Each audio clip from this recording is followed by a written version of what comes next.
Amongst Hindus, there's a belief that there is somebody called Chitragupta, who's like an accountant who keeps a track of your good deeds, bad deeds, and all. In Christianity and Islam, there's a belief that there are two small angels sitting on your shoulder and making a note of the good things and the bad things that you do, probably on the right side and on the left side. But this is what we call as a postmortem, right? Everything is done and afterwards people are saying you didn't do this, you did this and all of that, and based on which you get entry into your kind of a heaven as such. But while we are living our lives, for our life to be successful, almost every religion and faith talks about self-development, about how you should be a better human being in all ways possible. Now you'll agree with me that we can't be better human beings until unless we choose to do that, right? So we know that generation after generation, our politicians and leaders fail us. It doesn't matter who it is, they don't measure up to doing what they should do. It is said, Yata Praja Tata Raja. So sometimes we say that we people are corrupt, so our leaders are corrupt. Correct? So similarly, if we are going to say that I want to be successful and really do well in life, we have to start visualizing what does success mean for us. Do you want to be an engineer? Do you want to be a doctor? Do you want to be a physiotherapist? But when you're thinking of yourself as a physiotherapist, are you working towards that goal? How do we do that? All human beings, from Mahendra Singh Dhoni to Sachin Tendulkar to Sushmita Sen to somebody called as Ida Shadar. Have you heard of Ida Shadar? So let me quickly tell you the story of Ida Shadar. This was towards the end of the 18th century. The Shadar family was in India. Okay, there were a group of people who were looking to, family of doctors, they were looking to do well, and they would travel from the US to different parts of the world and work in rural areas and other areas for better health, medical health. So such a group of family, they came to India and they came into Tamil Nadu. Okay, and this is, I'm talking about end of 18th century, really long back, even before India became independent. To think that they traveled all the way, and then this girl Ida was a part of this family, and she told herself that she will never become a doctor. It was not even, she didn't want to be anything like her family is.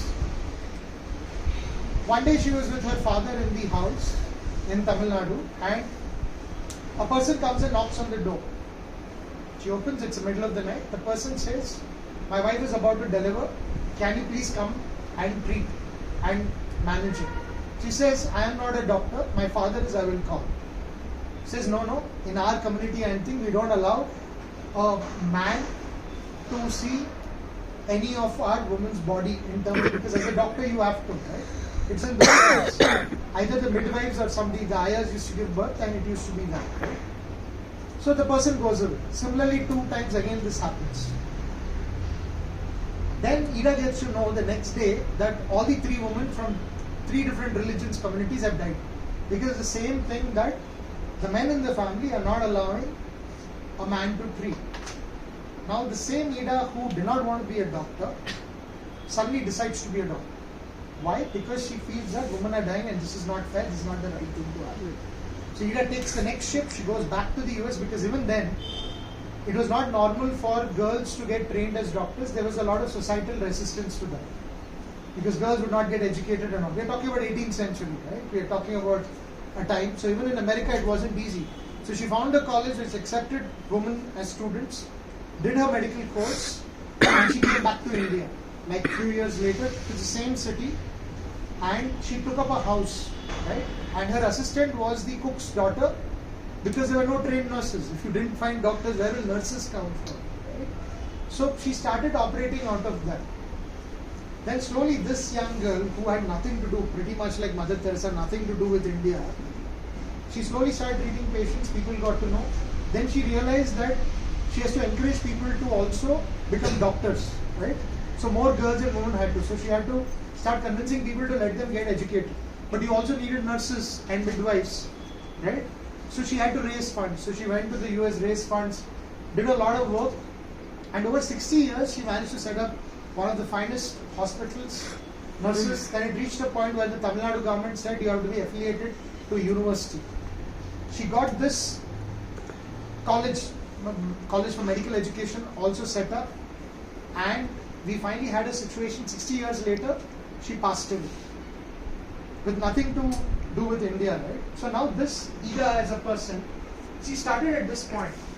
There was no thought of becoming a doctor, Soch. Right? She started thinking, I want to become a doctor because I want to save lives of young girls or women who are becoming mothers.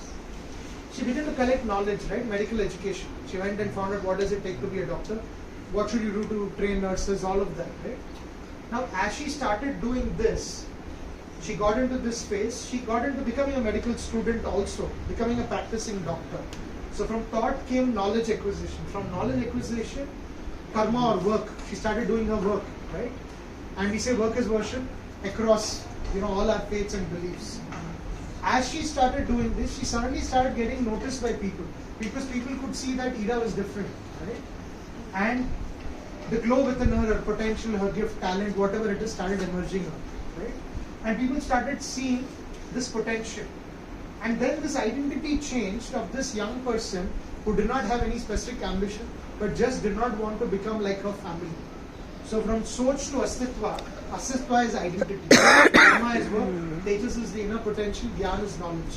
So I have seen that over the past 10-15 years, whoever I work with, whether it's in corporate, social work, somebody who's a priest, pastor, somebody who's a mullah, somebody who's a pujari, across all religions, across all different professions, from a car mechanic to the CEO of a company, I have seen them really change their identity. Even a Mahendra Singh Dhoni from Jharkhand who couldn't speak English, now speaks English fluently.